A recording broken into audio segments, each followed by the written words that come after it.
Je veux aller en prison. J'ai tué ma femme. À midi, le lundi 18 novembre 2024, Ewan Medven appelle le 999 depuis East Kilbride en Écosse. Il affirme avoir traversé une rupture psychotique. Il dit avoir pris des stéroïdes et de la cocaïne, peut-être mélangés à d'autres substances. Il assure ne plus se souvenir clairement de ce qui s'est passé. Mais lorsque les policiers entrent dans l'appartement, ils découvrent une scène qui ne ressemble pas à un simple épisode de confusion. Phoenix Spencer Horn, 21 ans, est dissimulée sous une serviette dans le couloir. Elle a été décapitée. Son corps porte 20 coups de couteau, dont 10 au visage. Une blessure profonde à la poitrine a provoqué sa mort. Elle présente également des signes d'étranglement. 2 couteaux couverts de sang sont retrouvés près d'elle. Un troisième se trouve dans la chambre. Du sang est présent dans plusieurs pièces, et les premières constatations suggèrent que l'agression a pu commencer dans la salle de bain avant de se poursuivre dans le couloir. L'appel d'Ewan ne marque donc pas le début de l'histoire, il en révèle seulement la fin. Pendant près de 48 heures, Phoenix est morte dans l'appartement où elle vivait avec son compagnon. Pendant ces mêmes heures, Ewan va agir comme si elle était encore en vie. La question essentielle n'est pas seulement de savoir ce qui s'est produit autour de minuit. Il faut comprendre ce qu'Ewan a fait ensuite, alors qu'il avait déjà eu le temps de mesurer la gravité de ses actes. Phoenix vivait à Glenlee, dans le secteur d'East Kilbride. Elle partageait l'appartement avec Ewan, âgé de 27 ans, facteur pour Royal Mail. Leur relation durait depuis environ 2 ans. Pour leur entourage, le couple semblait ordinaire. Ils s'étaient rencontrés lors d'une fête familiale.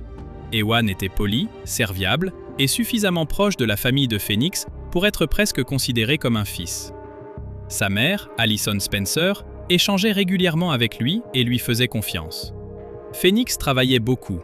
Elle était serveuse au Strathaven Hotel et effectuait aussi des services dans des cafés locaux. Ses collègues la décrivaient comme chaleureuse, fiable et toujours prête à aider. Une amie, Grace McCabe, se souvenait notamment du soutien que Phoenix lui avait apporté pendant une période difficile. Mais au cours de l'année 2024, quelque chose s'était dégradé dans le couple.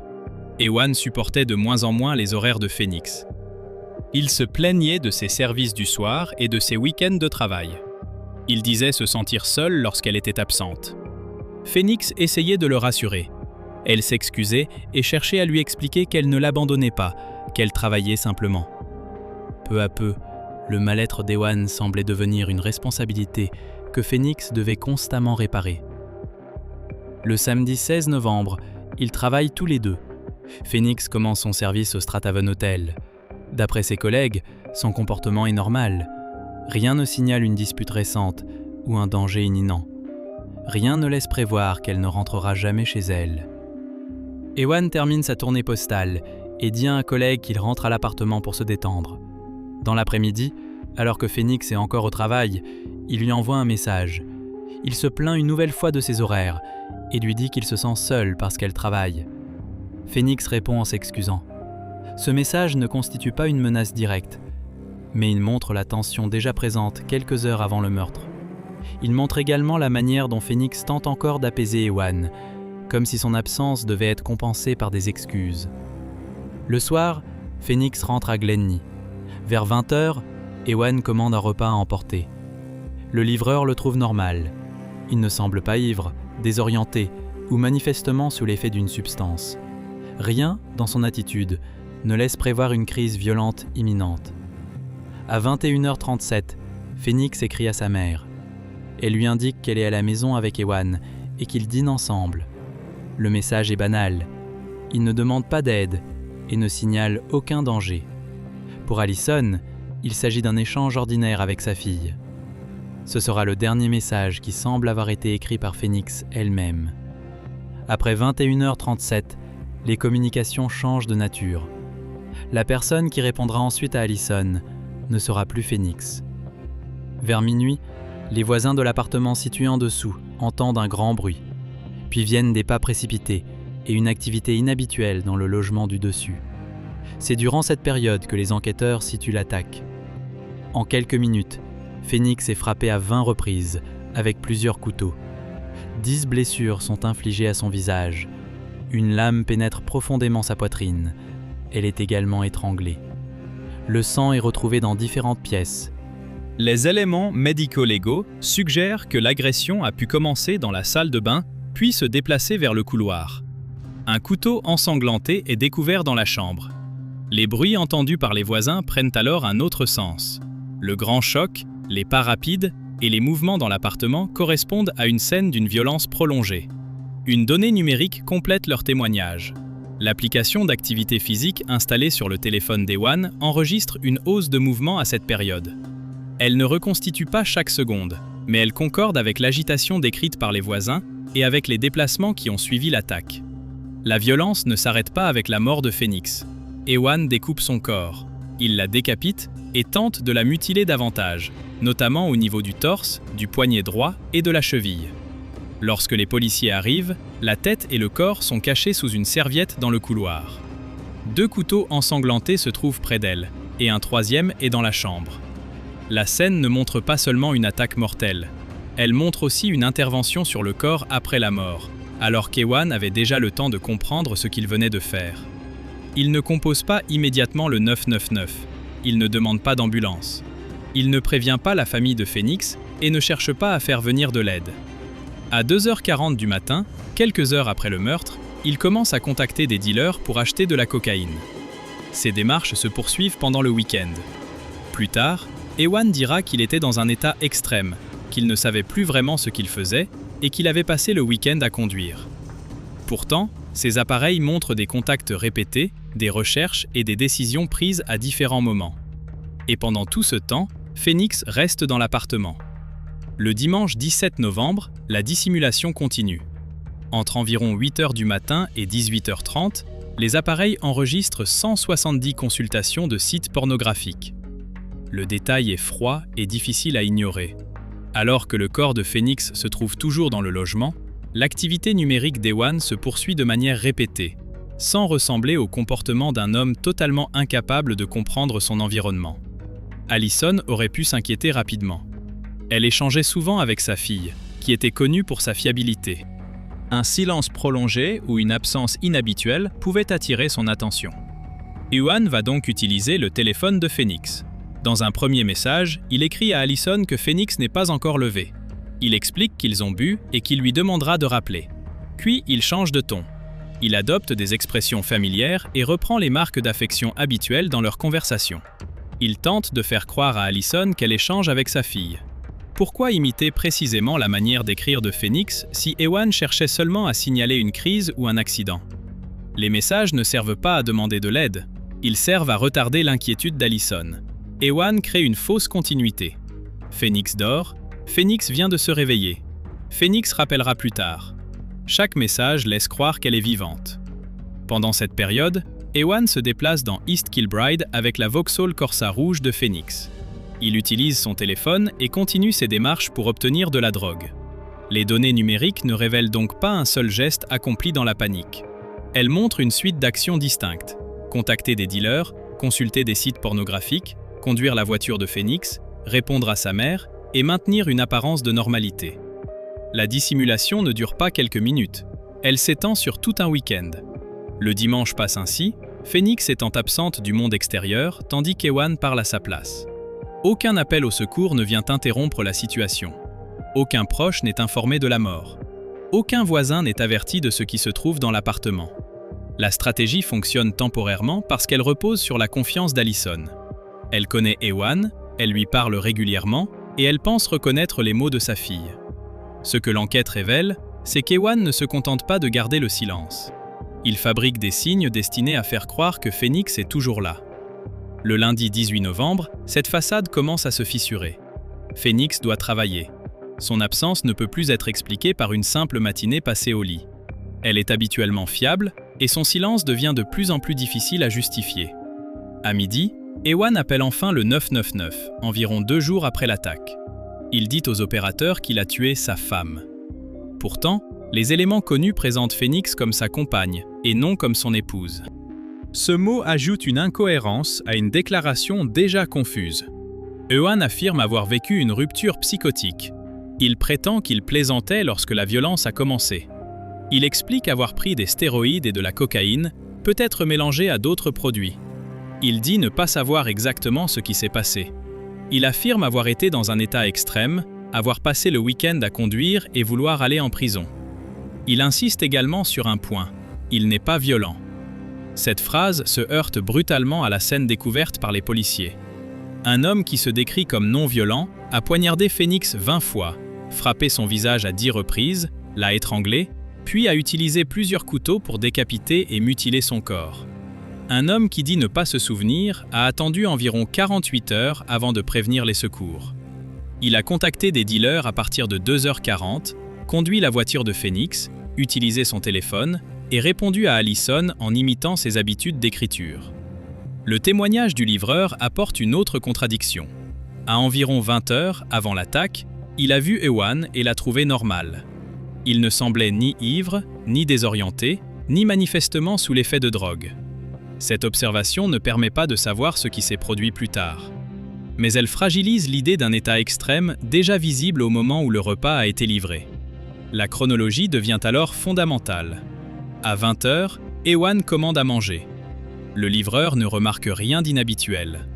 À 21h37, Phoenix écrit à Allison depuis l'appartement et lui dit qu'elle dîne avec Ewan. Vers minuit, les voisins entendent un grand bruit, puis des pas précipités et une forte agitation. À 2h40, Ewan commence à contacter des dealers. Le dimanche, il consulte des sites pornographiques à 170 reprises entre 8h et 18h30.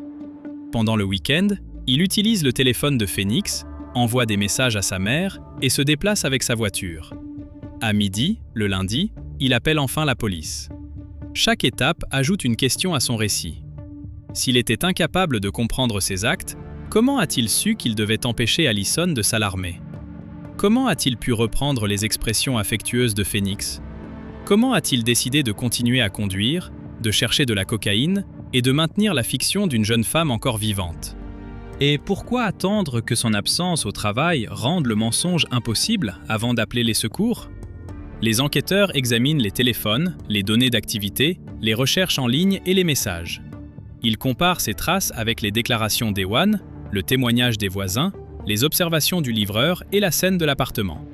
La reconstruction ne repose pas sur une seule preuve spectaculaire, elle se forme par accumulation. Les voisins placent une agitation inhabituelle autour de minuit. L'application d'Ewan enregistre une hausse de mouvement au même moment. Les éléments médico-légaux montrent plusieurs blessures, plusieurs couteaux et du sang dans différents espaces. Le corps de Phoenix porte les marques d'une attaque prolongée, suivie d'une mutilation. Le téléphone de la victime est ensuite utilisé pour tromper Allison. Les formulations familières indiquent que l'objectif n'est pas simplement de communiquer, mais de se faire passer pour Phoenix. Les appareils d'Ewan révèlent enfin son activité après le meurtre. Les contacts avec des dealers commencent à 2h40. Les consultations pornographiques se répètent alors que le corps se trouve encore dans l'appartement. L'horreur de cette période tient aussi à sa banalité apparente. Des messages ordinaires, une voiture qui circule dans la ville et des recherches sur un téléphone, tandis que Phoenix est caché dans le couloir. La relation fournit un contexte supplémentaire. Ewan s'opposait progressivement aux horaires de Phoenix. Il supportait mal ses services du soir et ses week-ends de travail. Il disait se sentir seul. Phoenix, au lieu de considérer ses plaintes comme une volonté de la contrôler, cherchait à le rassurer. Le message envoyé pendant son service résume cette dynamique. Ewan se plaint, Phoenix s'excuse. Ce n'est pas la preuve qu'elle savait ce qui allait arriver. Ce n'est pas non plus la preuve que le meurtre était annoncé. Mais cela montre comment l'équilibre du couple avait évolué. L'indépendance de Phoenix devenait un problème qu'elle devait constamment compenser. Elle travaillait, aidait ses proches et gardait le contact avec sa famille. Ewan présentait cette vie comme la cause de son isolement. Rien dans les horaires de Phoenix ne pouvait justifier ce qui allait suivre.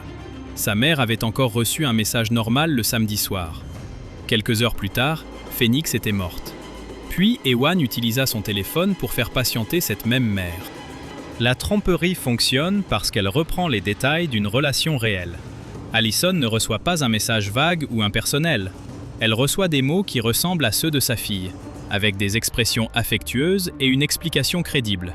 Phoenix dort, le couple a bu, elle rappellera. Chaque heure d'attente éloigne le moment où quelqu'un pourrait découvrir l'appartement. Le silence de Phoenix devient donc un outil entre les mains d'Ewan. Sa fiabilité professionnelle est d'abord utilisée pour justifier son absence, puis devient finalement la raison pour laquelle la mise en scène ne peut plus durer. Le lundi, elle doit être présente au travail. Elle ne l'est pas. Son absence devient anormale et la version fabriquée par Ewan perd sa crédibilité. Dans son récit, Ewan présente l'appel au 999 comme une confession.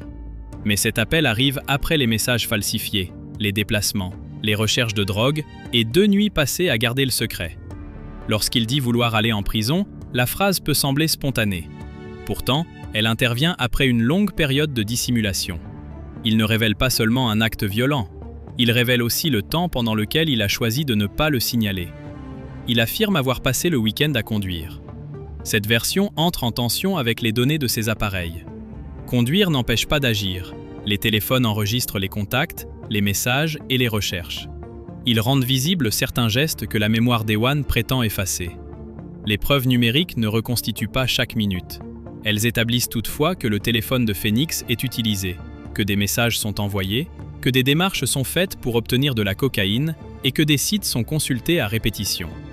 Entre le coup mortel et l'appel au 999, il existe donc un temps que la mémoire ne peut pas remplir, mais que les appareils documentent. Le récit d'Ewan repose sur l'oubli. L'enquête repose sur les traces. Une hausse d'activité dans une application. Un message envoyé à 21h37. Une commande livrée vers 20h. Un bruit entendu par les voisins. Des pas précipités. Plusieurs couteaux. Du sang dans différentes pièces. Un téléphone tenu par quelqu'un qui n'est pas sa propriétaire. Pris séparément, certains éléments pourraient sembler incomplets. Ensemble, ils donnent une forme à la nuit et au week-end qui suit. Le repas situe Ewan dans un état jugé normal avant l'agression. Le message de Phoenix confirme qu'elle est encore en contact avec sa mère. Les voisins et les données physiques convergent vers la période de minuit. Les blessures et la répartition du sang décrivent une scène qui s'étend sur plusieurs zones de l'appartement. Puis vient le comportement d'après. Ewan ne tente pas de sauver Phoenix. Il ne demande pas d'aide médicale. Il ne téléphone pas à Allison pour lui dire la vérité. Il ne prévient pas la police. Il commence par chercher de la cocaïne. Le lendemain, il entretient une fausse conversation avec Allison, conduit la voiture de Phoenix et poursuit ses démarches.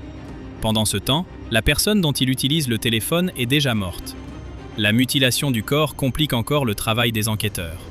Décapiter le corps et tenter de le découper davantage ne change pas la cause du décès, mais modifie la scène et rend plus difficile la reconstitution précise des faits.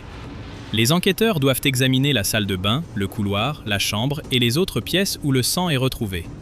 Ils doivent relier les couteaux aux blessures et aux déplacements possibles dans l'appartement. Le corps de Phoenix est caché sous une serviette dans le couloir. La serviette ne fait pas disparaître la scène. Elle empêche simplement de la voir immédiatement. Ewan ne quitte pas totalement la ville. Il circule avec la voiture de Phoenix dans East Kilbride. Il ne fait pas disparaître son corps et ne supprime pas tout ce qui pourrait raconter le week-end. Il choisit plutôt de gagner du temps. Pendant ce délai, une mère continue de croire que sa fille peut encore lui répondre, alors que la voix de Phoenix a déjà disparu. Le rôle d'Allison est central. Elle connaît les habitudes de sa fille, sa manière de montrer son affection et les expressions qu'elle utilise. Elle échange aussi avec Ewan. Le mensonge n'est pas destiné à un inconnu, mais à quelqu'un qui pense reconnaître une personne aimée. Les formulations choisies cherchent précisément à franchir cette barrière. Phoenix n'est pas encore levé. Phoenix vient de se réveiller. Phoenix rappellera plus tard. Les messages prolongent artificiellement une journée normale.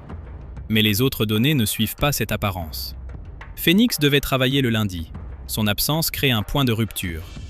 Tant qu'elle pouvait être présentée comme endormie ou indisposée, Ewan pouvait repousser les questions.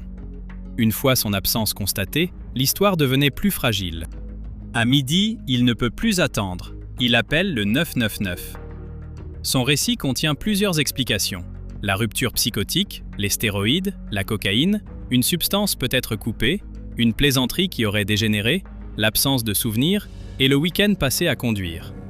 Ces éléments s'emboîtent difficilement. S'il ne savait plus ce qu'il faisait, pourquoi expliquer précisément les produits qu'il aurait pris? S'il était totalement désorienté, pourquoi construire une conversation avec Allison? S'il voulait réellement être retrouvé, pourquoi attendre que l'absence de Phoenix au travail rende son silence impossible? Ces explications tentent de donner une cause à la violence, mais elles ne répondent pas aux heures qui suivent. Elles parlent de l'attaque. Les traces racontent la dissimulation. Le livreur ne décrit pas un homme visiblement sous influence à 20h. Les voisins décrivent une scène violente autour de minuit. Les appareils montrent des actions répétées après 2h40 et pendant le dimanche. Allison reçoit des messages fabriqués. Ewan appelle la police le lundi midi. La chronologie ne dit pas ce que chaque silence signifiait. Elle montre ce qu'il a fait pendant qu'il ne disait pas la vérité. La scène du couloir est également incompatible avec la manière dont il résume les faits au téléphone. Il parle d'une femme qui l'aurait tué. Les policiers découvrent un corps décapité et mutilé, 20 blessures au couteau, 10 plaies au visage, une blessure mortelle à la poitrine et des signes d'étranglement. Ce ne sont pas de simples détails. Ce sont les éléments qui transforment un récit confus en affaire criminelle documentée par la médecine légale. L'attaque est brutale. La période qui suit est organisée. C'est ce contraste qui rend ces 48 heures si troublantes. Une violence extrême concentrée dans la nuit, puis une normalité fabriquée pendant le week-end. Dans un message, Phoenix est prétendument en train de dormir. Dans un autre, elle vient de se réveiller. Pendant ce temps, son corps est caché à quelques mètres du téléphone. Ewan conduit sa voiture, cherche de la drogue et consulte des contenus pornographiques. Il ne demande aucun secours. Le comportement numérique ne permet pas de mesurer précisément une émotion. Il permet cependant de dater des actions. L'heure, la répétition et la continuité donnent aux enquêteurs une séquence qui ne dépend pas uniquement de la mémoire du suspect. La mémoire peut être invoquée pour le moment du meurtre. Les messages falsifiés existent dans les conversations. Les contacts avec des dealers apparaissent dans les appareils. Les consultations sont enregistrées. L'activité physique laisse une trace temporelle. Le récit d'une rupture psychotique doit donc être confronté à des faits vérifiables. Ewan affirme avoir pris de la cocaïne et des stéroïdes.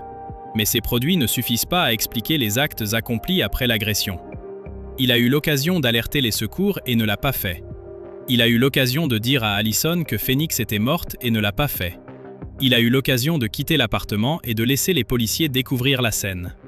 Il a plutôt caché le corps sous une serviette et poursuivi la tromperie. L'appel du lundi n'est donc pas une réaction immédiate au meurtre. C'est la rupture tardive d'un mensonge devenu trop difficile à maintenir. Phoenix était une jeune femme de 21 ans, une salariée régulière, une serveuse appréciée et une amie présente pour les autres. Elle avait une mère avec qui elle échangeait souvent, des collègues qui connaissaient ses horaires et une vie structurée par son travail et ses proches. Le samedi, ses collègues ne remarquent rien d'alarmant. À 21h37, elle écrit encore à Allison. Le message ne donne pas l'image d'une personne déjà en danger manifeste. Quelques heures séparent donc une soirée ordinaire d'une scène de meurtre dans l'appartement du couple. Le contexte de contrôle fournit un arrière-plan, pas une excuse. Ewan supportait mal les horaires de Phoenix, se disait seule lorsqu'elle travaillait et transformait son malaise en reproche. Phoenix répondait en s'excusant et en essayant d'apaiser la situation. Pour la famille, Ewan était poli et intégré. Allison l'avait presque accueilli comme un fils. Cette proximité explique pourquoi les messages falsifiés ont pu fonctionner et pourquoi le délai avant l'alerte a pu s'allonger. La confiance n'a pas seulement protégé Ewan avant le meurtre. Elle lui a permis, pendant le week-end, de parler au nom de Phoenix. Les voisins, eux, n'ont pas vu l'attaque et n'ont entendu aucune confession. Ils ont simplement perçu un grand bruit, des pas précipités et une activité inhabituelle. Leur témoignage fournit un repère indépendant pour la période où l'enquête situe les coups de couteau et l'étranglement. L'application d'Ewan ajoute un repère numérique à cette perception humaine. Elle ne montre pas la scène et n'enregistre pas les sons, mais elle confirme une hausse de mouvement au même moment.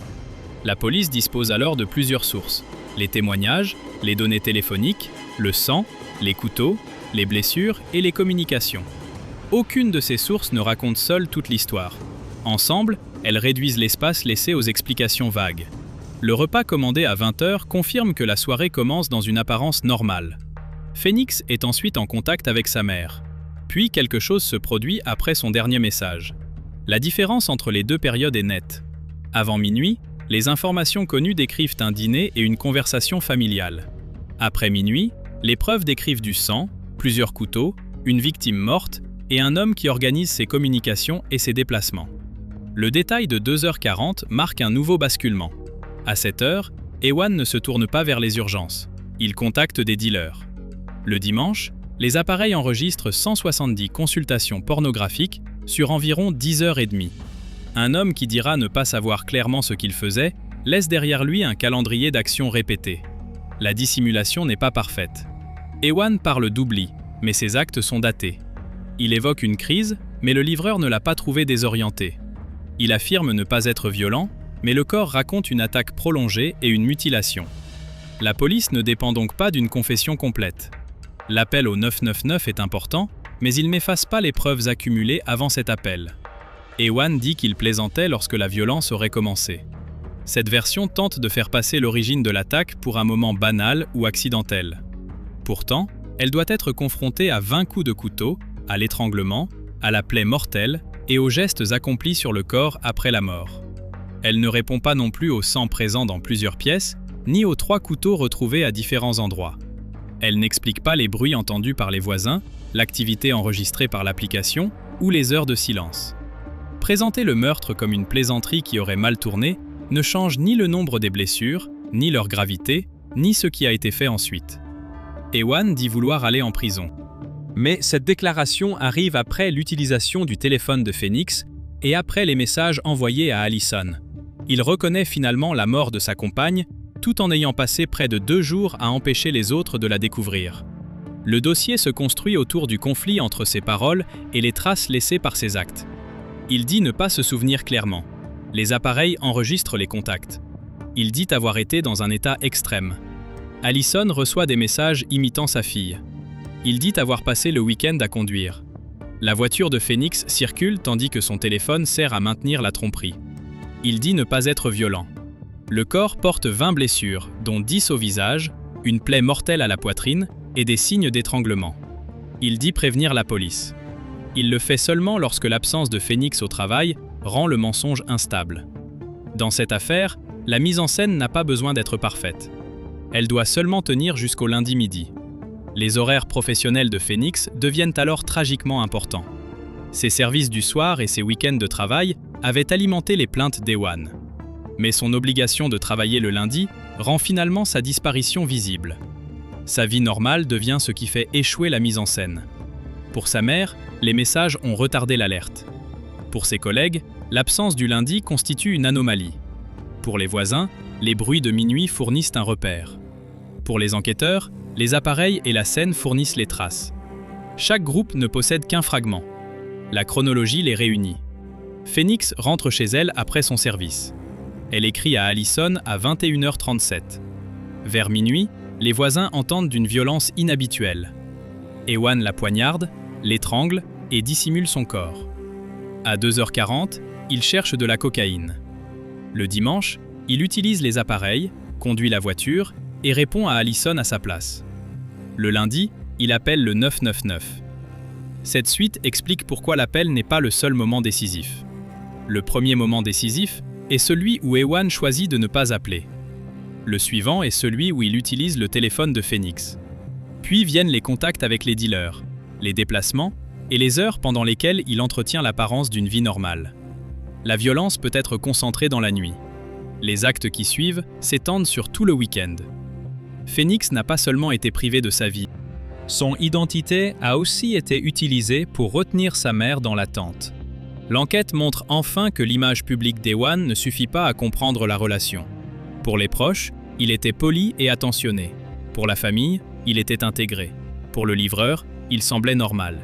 Mais dans l'intimité, ses plaintes répétées sur les horaires de Phoenix installaient une pression. Il vivait son indépendance comme une offense faite à ses besoins. Elle essayait de calmer cette tension en s'excusant. Aucun de ces éléments ne permet de prévoir mécaniquement un meurtre. Il montre cependant que le couple ne se résumait pas à l'image rassurante présentée aux autres. Le samedi après-midi, Phoenix s'excuse encore. Le samedi soir, elle dîne avec Ewan. À 21h37, elle parle à sa mère. Quelques heures plus tard, sa voix disparaît, mais ses messages continuent. Ce décalage entre la personne et les mots envoyés à sa place est l'un des éléments les plus troublants du dossier. Les téléphones et l'ordinateur racontent une histoire impossible à réduire à une perte de contrôle de quelques minutes. Ils montrent une activité après le meurtre, sur plusieurs heures et plusieurs jours. Les contacts pour obtenir de la cocaïne commencent dans la nuit. Les consultations pornographiques se poursuivent le dimanche. Les messages à Allison sont adaptés à ses habitudes. La voiture de Phoenix circule dans East Kilbride. Ces gestes ne permettent pas de connaître exactement les émotions d'Ewan. Ils permettent de dire qu'il continue d'agir. Lorsque le 999 retentit enfin, les preuves ont déjà enregistré presque 48 heures de silence, de déplacement et de manipulation. L'appel ne met donc pas fin à l'affaire. Il ouvre la porte de l'appartement et rend visibles les couteaux, le sang et le corps de Phoenix. Il expose également les contradictions de son récit. Les policiers doivent comparer ses paroles avec la position du corps sous la serviette, les 2 couteaux proches de Phoenix, le 3e retrouvé dans la chambre, les traces de sang dans plusieurs pièces et les blessures relevées par les spécialistes. Ils doivent replacer les déclarations du livreur avant minuit, celles des voisins autour de minuit et les données des appareils pendant le week-end. À travers ces éléments, une version cohérente se dessine. La soirée commence sans signe extérieur de crise. Phoenix contacte sa mère après le dîner. L'attaque survient ensuite et s'étend sur plusieurs zones de l'appartement. Après la mort, Iwan ne signale pas les faits. Il cherche de la drogue, utilise le téléphone de Phoenix et organise une fausse conversation. Puis il attend que son absence au travail rende le mensonge impossible. Son appel contient un aveu, mais les heures précédentes contiennent déjà une série de choix. Le plus grand vide de cette affaire n'est pas l'absence de preuves. C'est le temps pendant lequel Iwan aurait pu demander de l'aide et a choisi de ne pas le faire. Phoenix avait une mère qui lui écrivait, des collègues qui connaissaient ses horaires et des amis qui se souvenaient de sa présence auprès des autres. Après 21h37, personne ne reçoit plus ses propres messages. Pourtant, Allison continue de voir apparaître son nom à l'écran. La dernière conversation authentique entre Phoenix et sa mère décrit un dîner à la maison. Les conversations suivantes prétendent qu'elle dort, puis qu'elle vient de se réveiller. Entre ces messages, il y a une attaque mortelle, plusieurs couteaux et une scène de sang. Pendant qu'Allison attend encore un appel de sa fille, Iwan répond à sa place depuis l'appartement où le corps de Phoenix est caché sous